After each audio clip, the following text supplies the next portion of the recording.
Yeah, and that's an important point to consider. I mean, if prices continue to go up and appreciate, it's hard not to argue that Ethereum won't flip Bitcoin, at some point in the next few years, because this is a technology play. It's got the smart contracts play. No one's taking anything away from Bitcoin as an incredible asset play.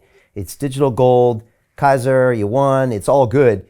But if you don't innovate over the course of, like I said, 2 years, 5 years, 10 years, it'd be very hard for anybody to argue that, it isn't going to flip and these other blockchains aren't going to be more valuable. And like you said, then you get into a tricky situation where you're still holding on to your old baseball cards, and yeah, they're worth a lot of money, but they're not doing anything. And so they're not part of the capital markets. And so, yes, people will always hold some of it in their portfolio, like Grandpa holds some of his portfolio in gold, but it's not necessarily that money that's really growing and working. Yeah. On the Ethereum side, right? Like last time when a lot of people were talking about Ethereum potentially flipping Bitcoin, this was in 2017. At that time, I was fairly in the camp that no, it's not going to happen. Ethereum, there were too many question marks on the technology of Ethereum. Can it deliver? And interestingly, in 2017 was the year when a lot of really sophisticated engineers and computer scientists started moving into crypto, right? And a bunch of them have gone into Ethereum. Like I can, like for example, Gunther decided to start Avalanche, right? But Ed Felton, who's a Princeton professor, he built a Ethereum L2 Arbitrum, right? So they're really sophisticated computer scientists. Some of them actually went into the Ethereum ecosystem. Some of them like Silvio Micali started a separate blockchain system. But it is no longer the case where, back in 2016, 2017, sometimes I'd feel that, there aren't a lot of sophisticated engineers in that ecosystem. Can they really actually build these consensus algorithms and scale it out and so on? No longer the case. I think they have a lot of really good talent. They're shipping, right? And interestingly, the productive asset versus non-productive asset thing is much more pronounced now, right? Back in 2017, it was a theoretical idea. Now people can actually see that, look, if anything, they're coming after these scarce quality of Bitcoin, right? They're saying that Ethereum now actually burns gas fees. So Ethereum is going to start becoming more scarce. These are real things. They have real economic implications.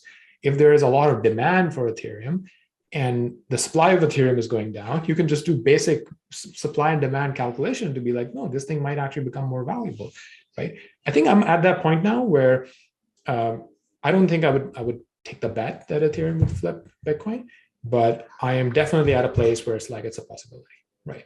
And I think this is something that any Bitcoiner that is actually trying to seek the truth and not sitting in their own thought bubble, I think they should just logically come to that conclusion that yes, like this is a possibility, and there are very hard data behind it.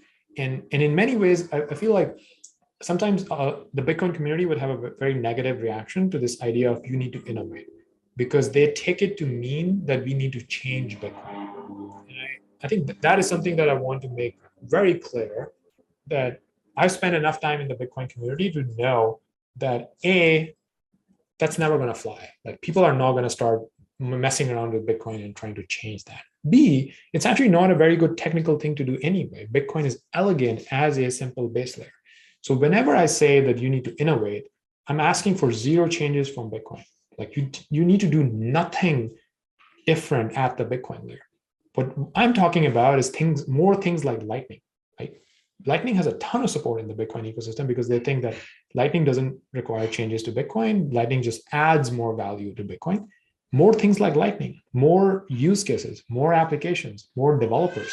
I think it's very hard to argue that if the number of developers who are building in the Bitcoin ecosystem goes up, that's a bad thing for Bitcoin. I think like it would be very hard to argue that that's a bad thing for Bitcoin. Or if there are tons of applications around Bitcoin, like that's a bad thing for Bitcoin. That's the only thing I'm pushing for, that we need more developers, we need more applications, and we as a community need to be supportive of developers, of people who are entrepreneurs who are coming and trying to build new businesses around Bitcoin, instead of really pushing them away to other ecosystems.